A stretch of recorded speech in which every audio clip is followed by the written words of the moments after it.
Bonjour à tous et bienvenue dans ce nouvel épisode. Je m'amuse avec les web services REST et Spring en l'occurrence. Pour cette session, on va faire quelque chose d'assez simple pour une fois. Je vais essayer de rester raisonnable au niveau du timing. Donc l'idée là, elle est assez simple. Je reprends mon web service de base là sur les messages que j'avais déjà présenté dans la partie security. Donc je vous rappelle, slash message, slash API slash message, on peut envoyer, lire tous les messages et supprimer un message ou récupérer un seul message. Je repars de ce projet de départ qui était sur Git, hein. Pour commencer, je vais faire une nouvelle branche et on va faire du streaming. Donc là, l'idée pour cette session, c'est de dire simplement, voilà, j'ai tous mes messages, je suis capable de les récupérer et j'ai un client qui veut être prévenu en temps réel quand quelqu'un a posté un nouveau message dans le système. Et pour ça, donc, on va utiliser les fameux streams. Alors, pour utiliser les streams, donc on va récupérer en temps réel, en fait, les posts des messages. Du coup, l'idée, c'est de faire ici quelque chose qui ressemble à un get mapping qu'on va rajouter.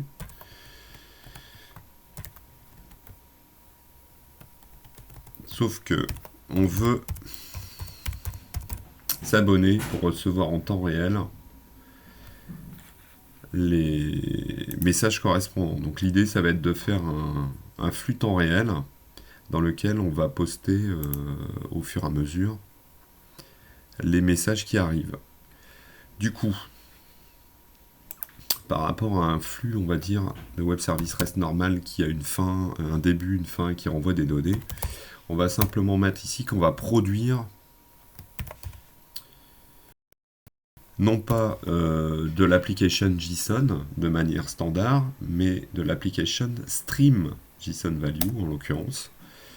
Alors on peut le faire en mode texte, hein, c'est la version la plus simple. Là, ce qu'on aimerait quand même, c'est récupérer les messages dans le flux et donc du coup avoir des données structurées de type JSON. Donc évidemment, ce format de response entity n'est plus valable. Et là, c'est un vrai abonnement. Regarde un petit peu comment faire tout ça. Alors, là, il va falloir qu'on change un peu de philosophie. On va passer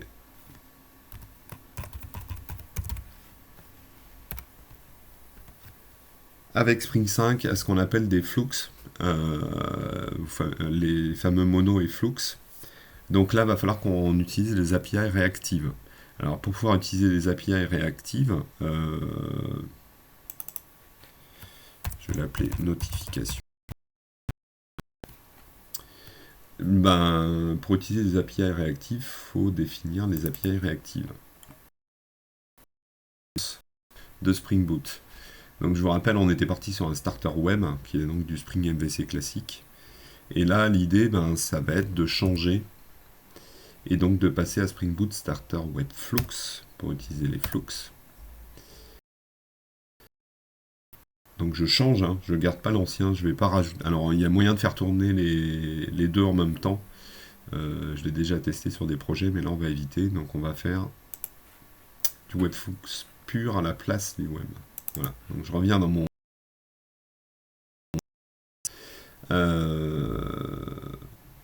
Donc là j'ai accès au reactor.core.publisher.flux que je vais importer. Donc l'idée ici c'est de dire je vais créer un flux directement de messages. C'est un flux infini dans lequel je vais mettre à jour les messages au fur et à mesure où ils vont arriver. Alors là, vu les structures de données qu'on a, c'est un petit peu compliqué. Heureusement, on a dans les dépendances Webflux un outil qui est assez magique. Enfin, assez magique, pas du tout, mais s'appelle le Replay Processor, qui permet en fait d'enregistrer des notifications et de récupérer ces notifications de manière automatique. Donc il est typé, hein, Ça correspond un peu au flux dans lequel on peut envoyer une notif et lire les notifs, donc ça ressemble beaucoup au design pattern observateur observé. Sauf que là, évidemment, c'est de l'asynchrone total, puisqu'on est dans le projet Reactor. Donc, on va en utiliser un que j'appelle notification, qui va permettre en fait aux méthodes du contrôleur d'envoyer des notifications dedans et de renvoyer tout ça dans un flux. Alors, on va utiliser le create dessus avec une taille d'historique à 0 pour pas garder tout l'historique des flux. Et est-ce qu'il est banded ou non? Il est unbounded, c'est-à-dire qu'il n'a pas de fin, ce flux. Du coup, une fois qu'on a ce petit objet là, c'est assez simple et assez cool. On va simplement dire à Spring, tu vas me créer un flux d'événements à partir directement de mes notifications. Et voilà. Simple, pour une fois. Donc là, l'idée, c'est qu'il va simplement prendre ce replay processor, que j'ai appelé notification, et il va fabriquer un flux infini avec, et il va vous renvoyer ça. Alors, petit truc pour que ça marche, évidemment, il faut envoyer des notifications dedans pour qu'elles soient dispatchées à tous les abonnés. Du coup, là l'idée c'est, on veut avoir accès aux nouveaux messages, donc je vais me mettre simplement dans le contrôleur ici, create, c'est lui qui est chargé, je vous rappelle, d'enregistrer les messages, donc ici, message.add, ben, dès que j'ajoute un nouveau message dans la base de données, je vais simplement lui envoyer une notification pour lui dire, ben, il y a un nouveau message, envoie-la à tous ceux qui sont en train de lire le flux. Et je vais simplement... Alors, attends, j'envoie le bon, hein, c'est message rec, c'est-à-dire celui avec l'ID, tel qu'on l'avait défini. Et voilà, c'est tout. Vous voyez que c'est simple pour une fois. Alors, petit souci quand même, comme on passe en Webflux, on n'a plus de conteneur de servlet au sens normal du terme, donc du coup, tout ce qu'on utilisait pour fabriquer nos URL location, vous vous souvenez, ben, ça n'existe plus dans Webflux, comme vous pouvez le voir. Du coup, il va falloir trouver un autre système pour fabriquer nos URL. Alors, heureusement, ça a été plus ou moins prévu, plutôt moins que plus, mais bon, dans Spring Webflux. Alors, pour y arriver, en fait, on va demander à Spring Webflux de nous injecter, comme d'habitude avec Spring,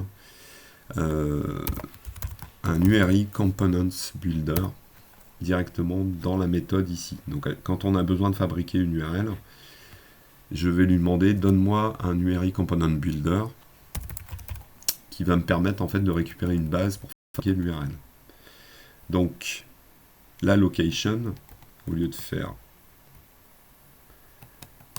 un from current request, je vais partir de cette fameuse base qui est le builder, d'accord, et je vais mettre ici un pass. Alors la base ne contient pas l'URL complète, elle contient juste le serveur qui fait la demande, le client pardon, qui fait la demande et qui a été éventuellement en reverse proxy, ainsi de suite. Donc on connaît uniquement le serveur et autres. Donc il faut lui remettre l'URL complète.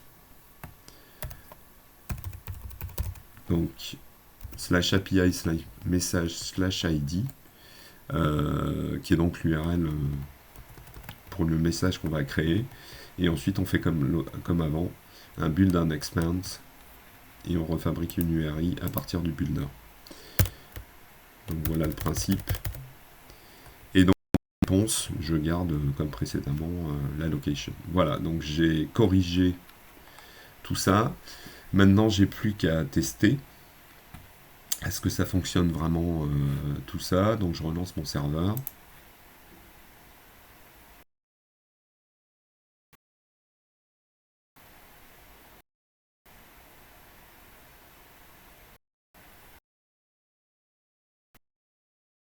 Donc voilà, mon serveur est lancé. Je reprends mes requêtes. Donc je vous rappelle les requêtes qu'on avait. Un get qui récupère tous les messages. Un post qui permet d'envoyer un message. Du coup, en l'occurrence message, j'en rajoute un, voilà, created, et j'ai bien l'URL du nouveau message qui vient d'être créé. Du coup, notre API fonctionne comme avant, on a juste rajouté, je vous rappelle,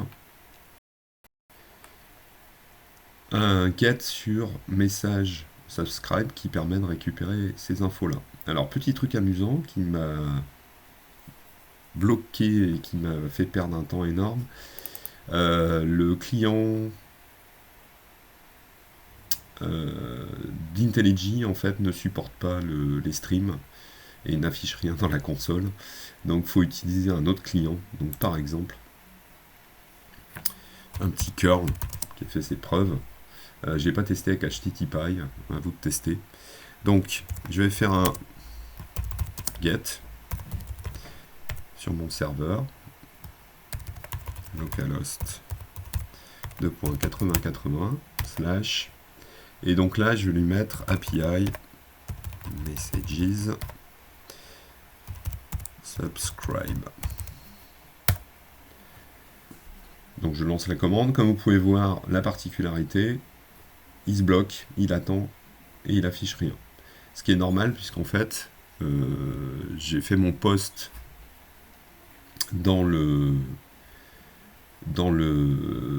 flux avant, et donc du coup j'ai pas de nouvelles dedans. Donc si je relance une requête post pour rajouter un nouveau message, ce qui va se passer, voilà, donc j'ai bien mon deuxième message qui a été créé.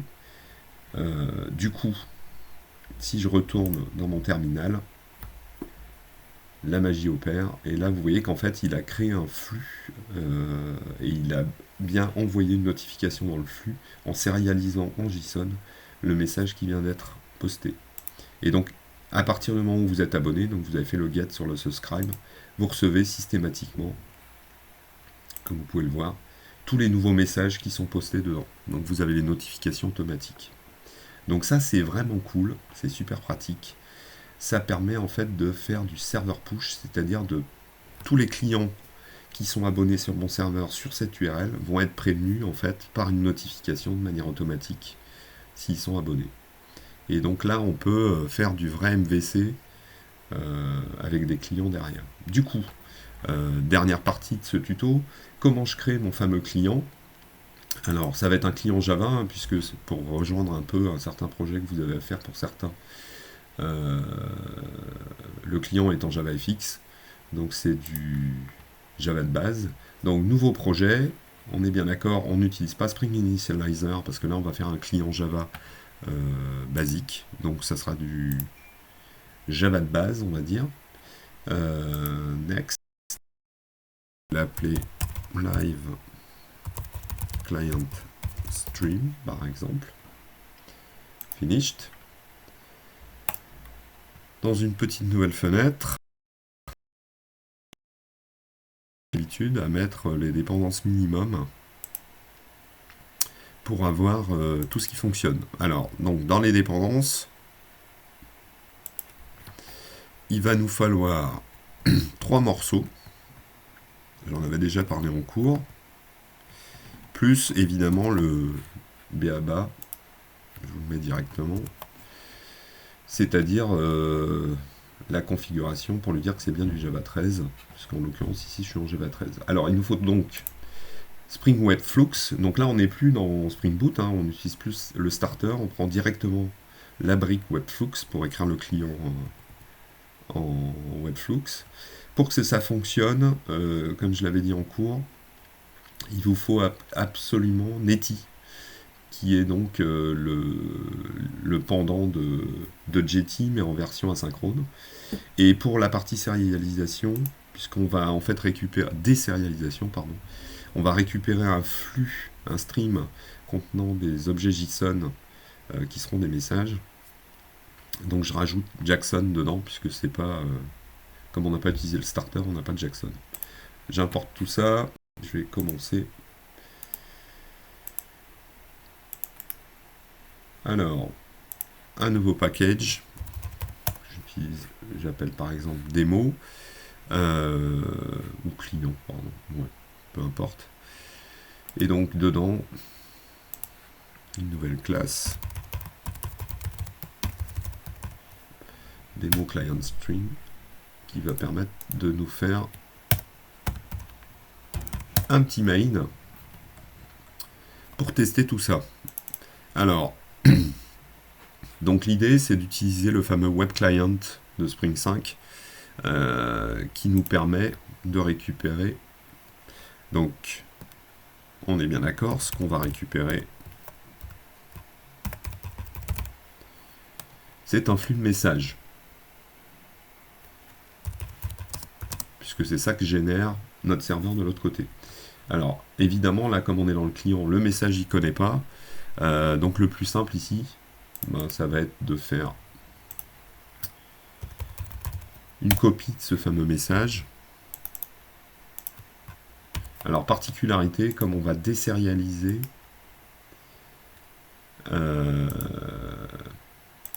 nos messages, ce que je vais faire pour qu'il soit capable de le désérialiser, c'est rajouter par rapport à ce qu'il y avait côté serveur, puisqu'il arrivait à se débrouiller, un constructeur par défaut. Certains m'ont dit qu'ils avaient ce souci-là, ils demandaient absolument un constructeur par défaut dans la librairie qu'ils utilisaient. Et évidemment, puisqu'il va fabriquer un message vide, les setters pour être capable d'injecter en fait quand il désérialise tout ce qui va avec. Je rajoute un petit toString pour être capable d'afficher, pour vérifier que les messages que j'ai sérialisés ont bien les bonnes valeurs. Alors du coup, je retourne dans mon main. Donc l'idée là, ça va être d'utiliser le fameux web client et de transformer ça en objet Java utilisable. Donc je prends mon web client, là du coup, je peux importer mon message et les flux. Voilà. Je prends mon web client Spring 5. La méthode la plus simple, create, je lui passe l'URL de mon serveur à laquelle il doit se connecter, en l'occurrence local /API /message subscribe. Donc ça c'est mon point d'entrée. Sur cette URL, je vais faire un get et je vais lancer la requête par un retrieve. Donc je vous rappelle, exchange n'est pas bloquant, retrieve il est bloquant sur l'entête, mais là comme je vais avoir un flux infini, je m'en fiche un petit peu. Et donc ce que je vais récupérer dans la requête, je vais appeler la méthode super classique body2flux qui me permet en fait de dire que le body va être transformé en flux. Et là, il faut que je lui précise en flux de quoi. Donc en l'occurrence, je sais que c'est un flux de messages.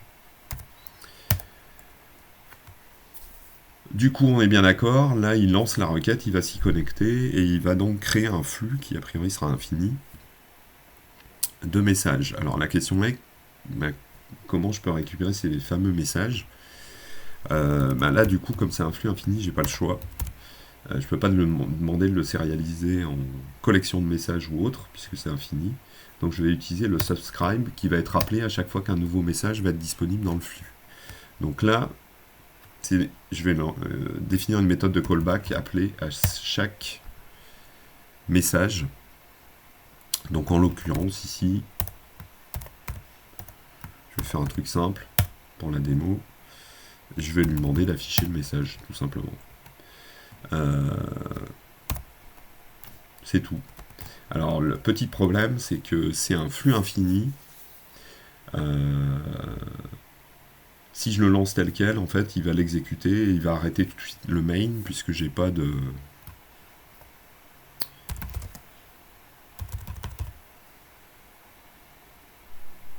d'arrêt en fait, j'ai pas de thread qui va continuer à tourner en continu. Donc ce qu'on va faire, c'est tester est-ce que le flux est terminé ou pas, et je vais faire une boucle en disant j'arrête pas de le programme tant que le flux n'est pas terminé. Alors c'est ce que renvoie en fait le subscribe, ça s'appelle un disposable, et je vais regarder tant que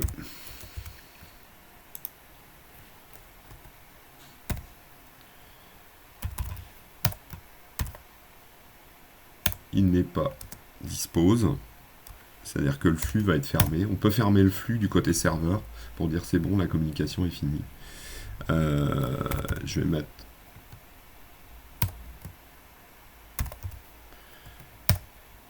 un petit slip pour pas faire le test à vitesse grand V. Donc je vais dormir un petit peu avant de refaire le test. Et voilà. Donc là j'ai toujours mon serveur qui tourne, petit test. Donc là il est censé juste afficher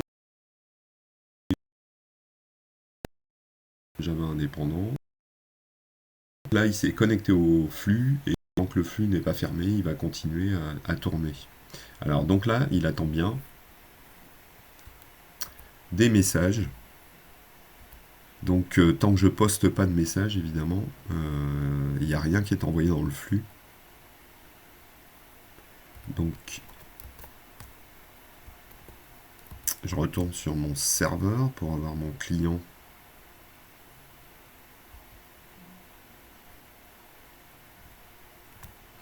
correspondant. Alors, tant qu'à faire, je vais vous montrer qu'en fait, quand même, le client IntelliJ fonctionne pas. Donc je vais lancer la même requête.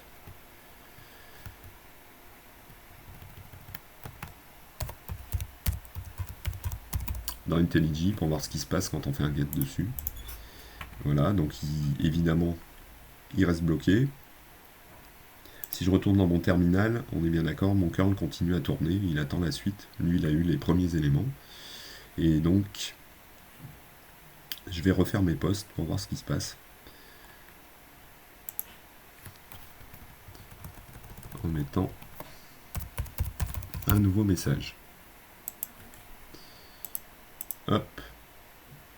Donc là, j'ai le message 4, le message 5, et ainsi de suite. Alors, qu'est-ce qui se passe du coup?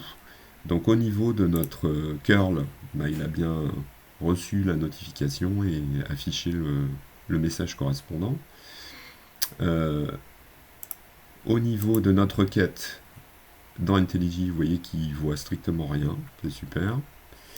Et par contre, au niveau de notre client Java, au miracle, il a bien reçu, à partir du moment où il s'est abonné évidemment, les nouvelles notifications. Et donc, ce qu'il affiche, c'est un objet Java message. Donc il a bien sérialisé le texte et l'ID du message correspondant. Et donc je reçois bien les notifications. Du coup, il ne vous reste plus qu'à reprendre cet exemple et coder une jolie IHM en Java FX pour que ce soit tout beau tout plat. Voilà, le tuto est terminé, donc bonne journée à vous et bon courage pour la suite. Amusez-vous bien.